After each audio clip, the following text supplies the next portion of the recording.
احمدہ ونصلی علی رسولہ الکریم اما بعد۔ آج ہم بات کریں گے امر بالمعروف نہی عن المنکر پر، یعنی برائی سے روکنا، اچھائی کا حکم کرنا۔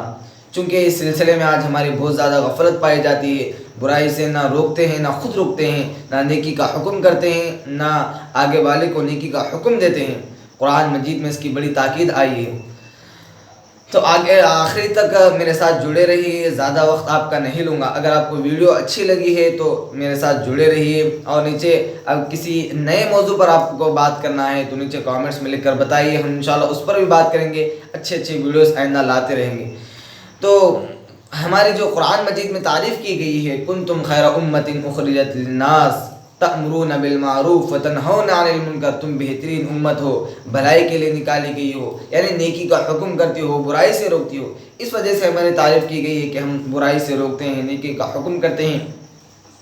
لیکن آج اس سلسلے میں ہماری بہت زیادہ غفلت پائی جاتی ہے۔ اما جان عائشہ رضی اللہ عنہ فرماتی ہے، اللہ کے نبی ایک مرتبہ آپ کے حجرے میں تھے، آپ کے چہرے پر عجیب و غریب آثار تھے، یعنی گویا کہ آپ غصے کی حالت میں تھے۔ پھر اللہ کے نبی نے وضو کیا، وضو کر کے مسجد میں چلے گئے، جا کر اللہ کے حمد و ثنا بیان کی۔ اس کے بعد فرمایا، اے لوگوں، اللہ کہتا ہے کہ تم نیکی کا حکم کرتے رہو اور برائی سے روکتے رہو، قبل اس کے کہ تم دعائیں کرو تمہاری دعا قبول نہ کی جائے، تم مدد طلب کرو تمہاری مدد نہ کی جائے۔ اس سے پہلے، یعنی جب ہم برائی سے نہیں روکیں گے، نیکی کا حکم نہیں کریں گے، اللہ پاک ہماری مدد کرنا ختم کر دے گا، ہماری دعائیں قبول نہیں ہوں گی۔ ہم کسی طرح اللہ کو پکارے، اللہ کا کوئی جواب نہیں آئے گا۔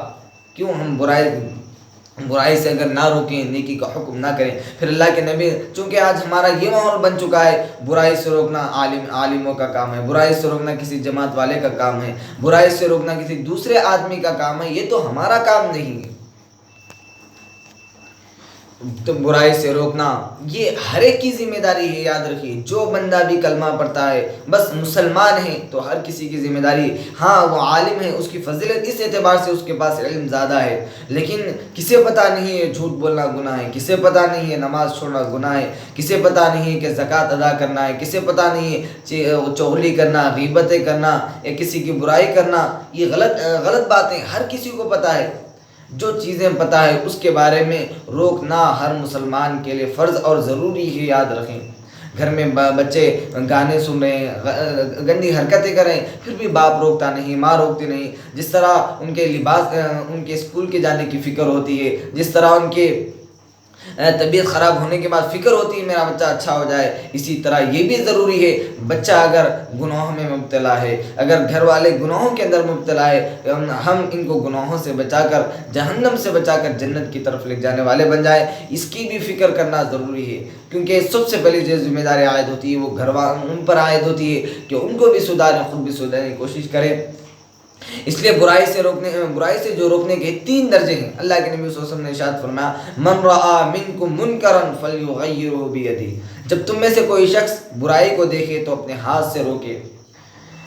پھر اس کے بعد اگر ہاتھ سے روکنے کی طاقت نہیں رکھتا ہے تو زبان سے روکے، زبان سے روکنے کی طاقت نہیں رکھتا ہے تو دل میں برا سمجھے، چونکہ ہم ایسے ماحول میں رہتے ہیں جہاں پر برائیاں عام ہو چکی ہے، ہم برائی سے روکتے بھی نہیں۔ یہ جو دل سے روکنے کی کیفیت ہے، یہ ایمان کا آخری درجہ ہے، اس سے کوئی کم درجہ نہیں ہے۔ کم سے کم دل سے برا سمجھے اگر کوئی برائی کر رہا ہے، لیکن ہمارے پاس یہ پورے درجے ختم ہو چکے ہیں، نہ ہم دل سے برا سمجھتے ہیں، نہ ہاتھ سے روکتے ہیں، نہ زبان سے کسی کو بولتے ہیں۔ یاد رکھیے، اس پر سخت عذابات آئیں گے۔ اللہ کے نبی صلی اللہ علیہ وسلم نے مثال دے کر فرمایا، ایک کشتی ہے جس کی 2 منزلیں ہیں، اوپر والی منزل پر پانی ہے، نیچے والی منزل پر تو کوئی پانی نہیں۔ تو کشتی میں سمندر کے اندر نیچے والوں نے سوچا ہم اوپر جا کر پانی کہاں پر لیتے ہیں، نیچے سے ہی کوئی چکلے کو اٹھا لیں گے، نیچے کوئی سوراخ مار کر پانی لے لیں گے۔ تو اگر کوئی آدمی یہ سوچ کر نیچے سے پانی لینا شروع کر دے، چکلے کو توڑ دے، پوری کشتی برباد ہو جائے گی۔ اور اوپر والے یہ سمجھے چھوڑو وہ تو پانی لے رہے ہیں، نیچے سے لینے دیجیے، اگر اوپر والے انہیں نہ روکیں تو اوپر والے بھی برباد ہو جائیں گے، نیچے والے بھی برباد ہو جائیں گے۔ اسی طرح جو اچھے لوگ ہیں، جو نیکی پر عمل کرنے والے ہیں، وہ اگر یہ سوچے چلو جو برائی کرنے والے ان کو اپنے حالت پر چھوڑ دیتے ہیں، وہ تو سدھرتے نہیں، وہ تو ان کا کام ہے، یاد رکھیے اگر ان پر عذاب آئے گا، جو نیک لوگ ہیں ان پر بھی عذاب آئے گا۔ کیوں انہوں نے برائی سے نہیں روکا، برائی سے نہیں روکا؟ اس لیے ہمیشہ ذہن میں رکھے۔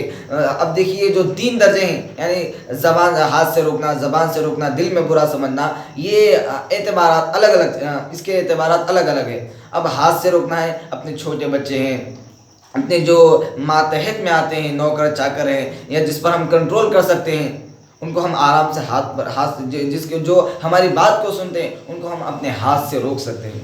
دوسرا درجہ ہے زبان، اپنے کیا بولتے ہیں، اپنے عمر کے، ہم عمر کے لوگ ہیں یا دوست وغیرہ ہے، ان کو ہم اپنی زبان سے روک سکتے ہیں، کیونکہ ہاتھ سے روکیں گے تو خواہ مسئلہ بڑا ہو جائے گا۔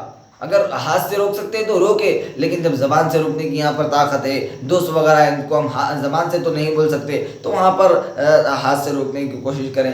تیسرا درجہ، اگر ہم اپنے سے بڑا آدمی اگر روکیں گے تو خواہ میں بہت زیادہ تکلیف ہو جائے گی یا دوسرے مسائل کھڑا ہو جائیں گے، کم سے کم یہ تو سمجھے غلط کام ہے، کوئی جھوٹ بولتا ہے غلط کام ہے، کوئی نماز نہیں پڑھتا ہے تو غلط کام ہے، دل کے اندر برا سمجھے، اس سے کم تو کوئی درجہ ہی نہیں ہے۔ برائی، دل کے اندر برائی کا احساس ختم ہو جانا، دل کے اندر برائی کا احساس ختم ہو جانا، یہ بڑی خطرناک چیز ہے، اللہ کے عذابات اس سے آتے ہیں۔ اس لیے کم سے کم اتنا تو احساس رکھیں، تو آئندہ مرتبہ آپ کو برائی سے روکنے کے لیے آسانی ہوگی۔ پھر آخری بات یہ عرض کرتا ہوں، جو برائی سے روکنا ہے، ایسا نہیں کہ حق بولنا ہے تو کہیں پر حکمت کے ساتھ آپ کے لہجے کے اندر نرمی ہو، جس طرح انبیاء علیہ السلام نرمی سے دعوت دیتے تھے۔ گویا کہ ایک آپ ڈاکٹر ہیں، ڈاکٹر جب مریض بیمار ہوتا ہے، طبیعت خراب ہوتی ہے، وہ کوئی چھڑی لے کر یا غصے سے ڈانٹ کر یہ نہیں کرتا، وہ فکر کرتا ہے، اطمینان سے سمجھاتا ہے، اس کی برائیاں جو بیماری آئی ہے اسے پرہیز کرنا ہے، وہ نہیں کریں گے تو اس کے نقصانات کیا ہے، وہ اچھی طرح سمجھانے کی کوشش کرتا ہے، مریض کے ذہن میں بٹھا دیتا ہے تو عمل کیا کرنا ہے، عمل کیا نہیں کرنا ہے۔ اسی طرح جس طرح ڈاکٹر یہ کرتا ہے، اسی طرح جب کوئی برائی کرتا ہے آدمی، آپ کو اسی طرح سمجھانا ہے جس طرح ڈاکٹر، اور 1-2 دن سمجھا کر خاموش نہیں بیٹھنا ہے، چونکہ ہماری عادت بن چکی ہے، 1-2 دن سمجھا دیے، اب یہ کہہ دیتے ہیں وہ سدھرتا نہیں، یہ غلط حرکت ہے۔ دیکھیے امر بالمعروف نہی عن المنکر کرنا ہماری ذمہ داری ہے، اللہ کا کام ہدایت دینا ہے، ہمارا کام ہدایت دینا نہیں ہے۔ ہم ساری زندگی بھی اگر کوئی عمل نہیں کر رہا، ہم دعوت دیتے رہیں گے، ہمارا کام محض اتنا ہے، ہمارا کام زبردستی پکڑ کر اسے نمازی بنانا یہ نہیں ہے۔ تو جہاں تک ہو سکے برائی سے روکنے کی کوشش کریں، آخری دم تک ہم برائی سے روکتے رہیں گے۔ اللہ سے دعا کرتا ہوں اللہ مجھے بھی عمل کی توفیق دے، آپ کو بھی عمل کی توفیق دے۔ السلام علیکم ورحمۃ اللہ وبرکاتہ۔